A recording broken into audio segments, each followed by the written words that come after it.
Dear, welcome to the show. Thank you so much for having me. Thank you so much. Yeah. On January 24th, 2026, General Johnson Olin told his troops to spare no life. Especially, he said, don't spare elderly, don't spare a chicken, and do not spare a house.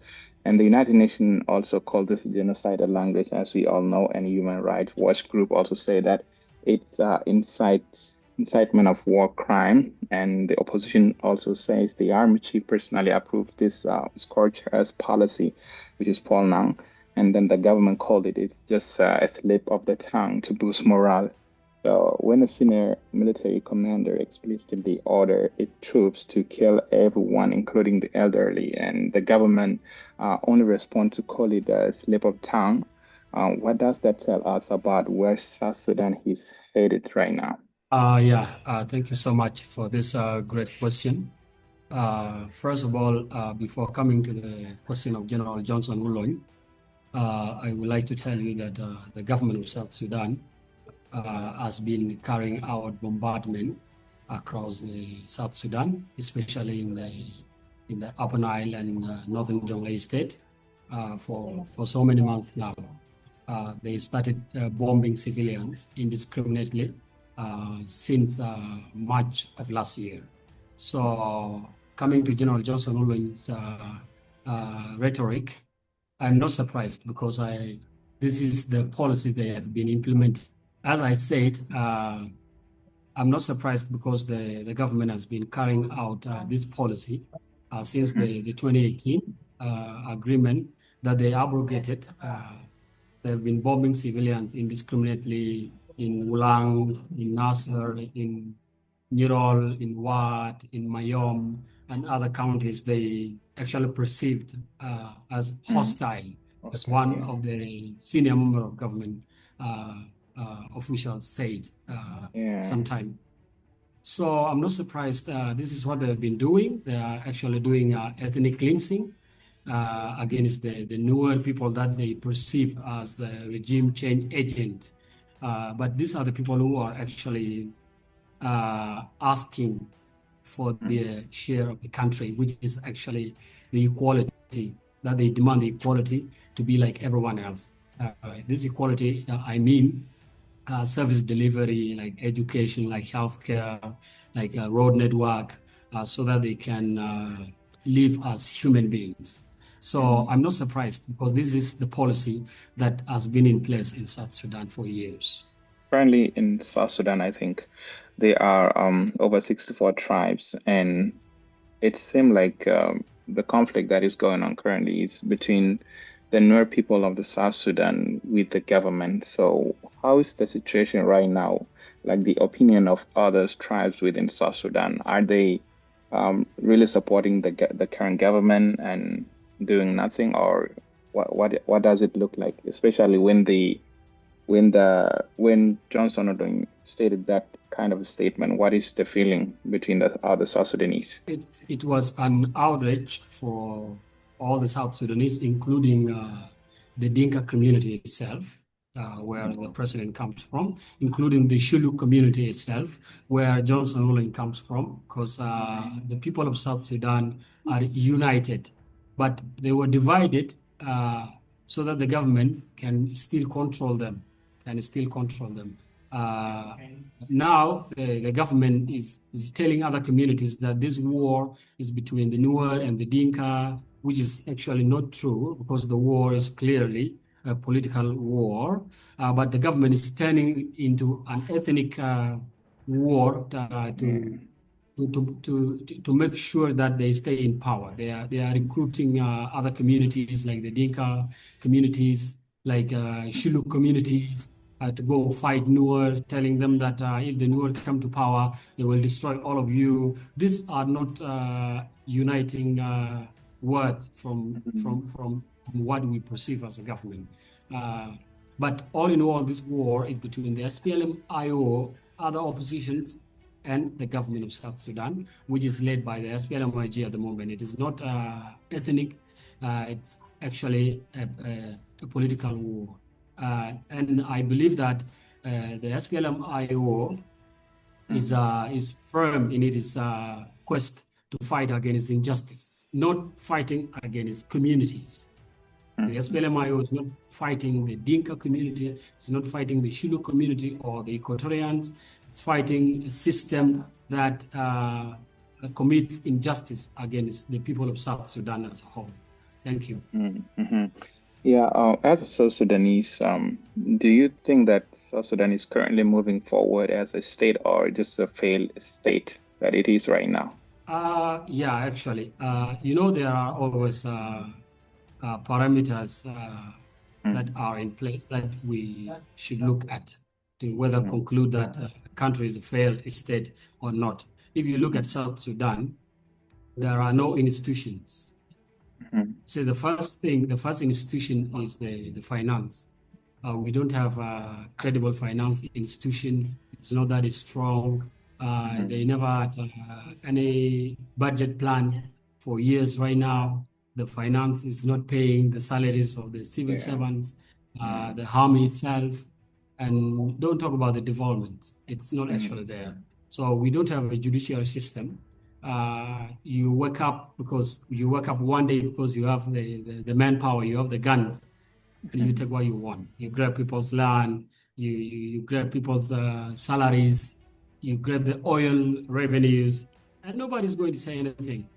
And if you come to the social fabric of the country, it has been depleted by the rhetoric of these government officials, starting from the president himself, to the generals, to the ministers, labeling other people as hostile, terrorists, people who have been seeking for equality for years. So, to conclude it is very clear that it is a failed state until it is resuscitated through the RSS, the 2018 peace agreement, by releasing the SPLM-IO political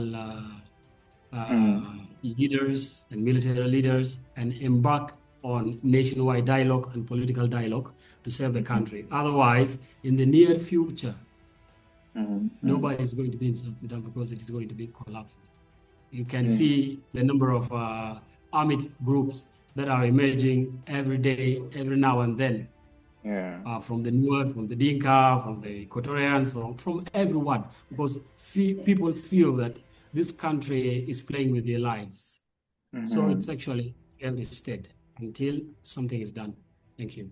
If I would just ask a simple question, is that at what point do we stop pretending that there is a path forward for South Sudan as a functioning state?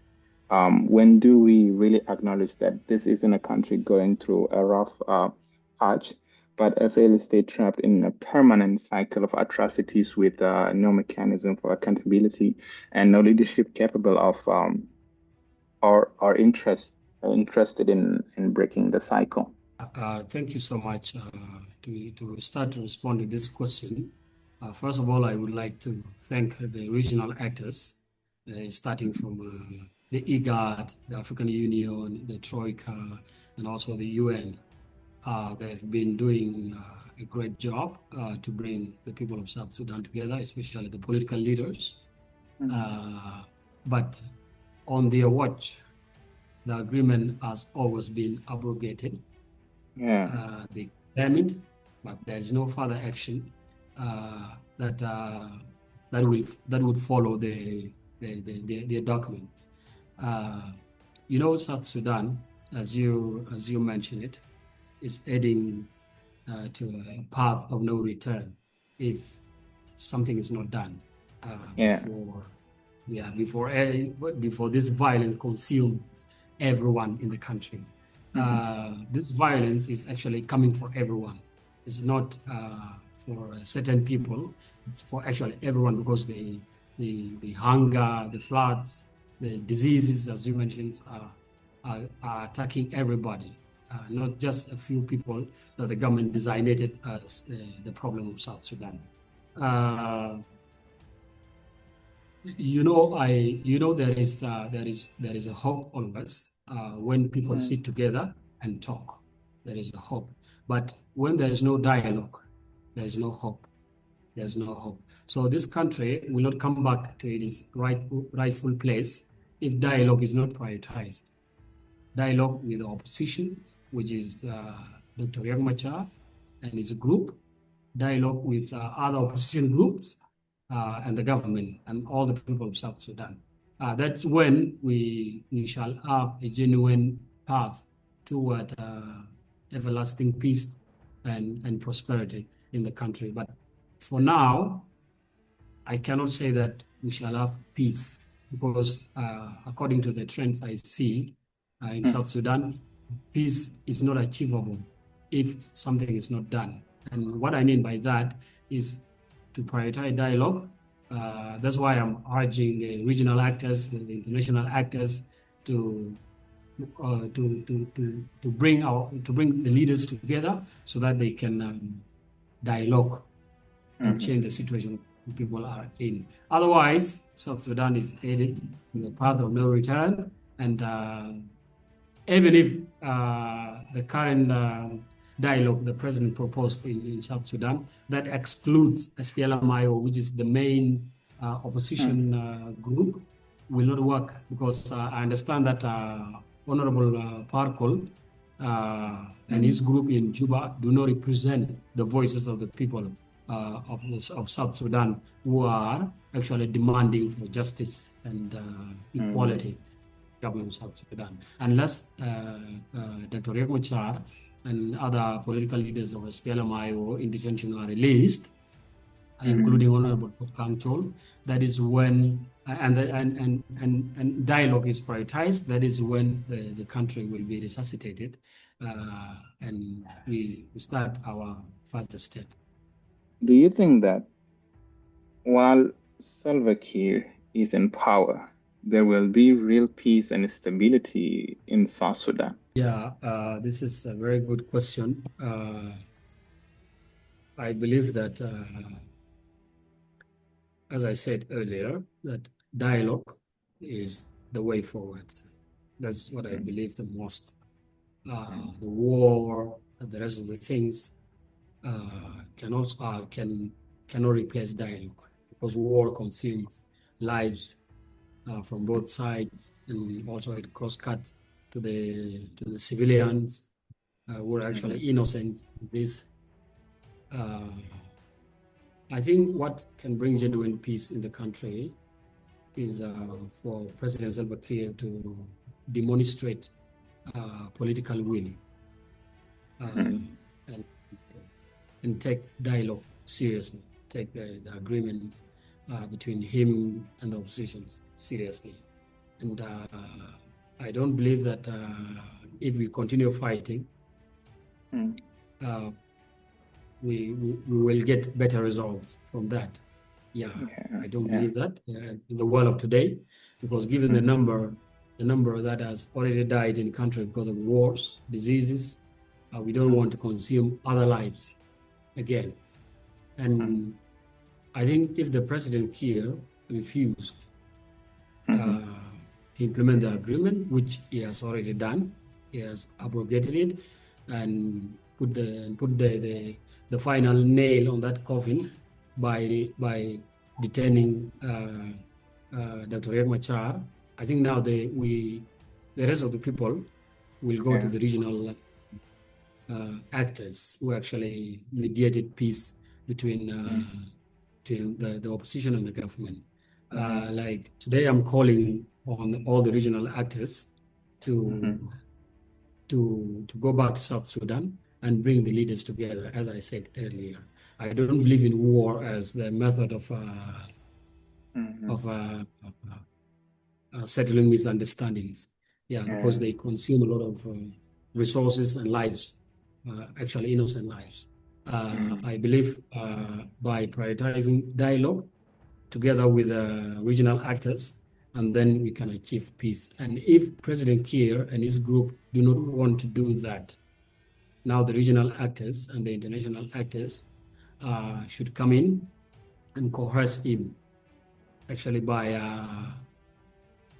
placing sanctions on him and his group, and so that they can also listen to the people who brought them together in the first place. I believe that President Kiir would not like to be hosted by force. from Yeah. power. Mm. Yeah, we should go as peaceful as possible. As possible. Hmm. Yeah, thank you. Yeah. Mm. This might be the last question I would like to ask because currently there are a lot of news out there saying that South Sudan is on the brink of a civil war, a new civil war. So from this scenario, you see General Olonius Shuluk, and he's being deployed right now to lead operation in the Nuer communities, which they have already started in Jonglei. And you have this general with troops and with the intention to spare no life in the Nuer territory, while also the opposition claims this is government-sanctioned ethnic targeting, which is as no different between with the 2013 incidents. And the opposition leader Riek Machar is who is also a Nuer is in the house arrest, facing treason charges, which has been that they keep extending every now and then. So I want you to help me understand something. As are we in a full-scale civil war, and how does this not end in a full-scale ethnic war? That means no skirmish, no localized violence, but systematic, organized ethnic cleansing where communities are wiping each other out while the government either participate or stand aside. Yeah, thank you so much. If we go back to the 2013 incident, it was a clear ethnic cleansing starting from Juba to the rest of the states of South Sudan. This was planned by the government to ethnically exterminate the Nuer people so that President Kiir can also uh, get to be in power by uniting what he calls his supporters, the Dinka, what he Mm, calls his supporters. Because I believe that during that night of the meeting of the SPLM Political Bureau, there were mixed there was mixed support from different people. Some other Nuer are supporting President Kiir. Some other Dinka are supporting Dr. Riek Machar, and so on and so forth, including the wife of the later liberator, Jonglei, supporting mm, Dr. Riek Machar. And that's why the government came with a system to ethnically target one tribe so that they mm, can unite other tribes against that one tribe and make that one tribe look bad. That is actually ethnic cleansing, and they are backed up with the action by bombing indiscriminately civilians, health facilities, schools, and also livestock. That is actually destroying a whole tribe and displacing it to different locations, like what happened in Greater Nasser areas. In Nasser and Wulang, they all displaced the people to Ethiopia as refugees as we speak right now. yeah, That is ethnic cleansing. And to make the matter worse, they have said it live on television, like we are speaking now. yeah. Dr. Ilya Lomuro said it, categorized it, some counties in South Mm, Sudan as hostile, and those counties are all from the newer areas. What does that tell the people? Uh, mm, and also, when the government were actually uh, barring the later General Major mhm, who faced the Nasser incident, yeah, he said it. Dr. Bolmel said it. The Chief of Defense Force said it that we will avenge your death. We will do this. mm, These are terrorists. This is rhetoric, and now Johnson Oloi said it himself again. So it's actually ethnic cleansing. And if nothing is done in the near future, according to the mm, trends I see right now, there will mm, be full-scale ethnic war in South Sudan, actually between the Nuer and the Dinka, because most of the Nuer people now are being pushed mm, into an extent they do not want to go, where they are being told by force that we will kill all of you. We will kill all of you, and we are the Dinka, and we are the Shiluk. These are actually genocide rhetorics. If they are yeah, left unchecked, and then a full-scale ethnic war will happen in the country, and it will be very, very difficult to control all over the country. It will erode all the social Yeah. fabric we actually have right now. So Um, something has to be done to stop that. Yeah, thank you. Trudy, JJ, thank you so much for having conversation with me here at Africa Decode. Until we meet with other programs, stay safe. Thank you. Thank you so much.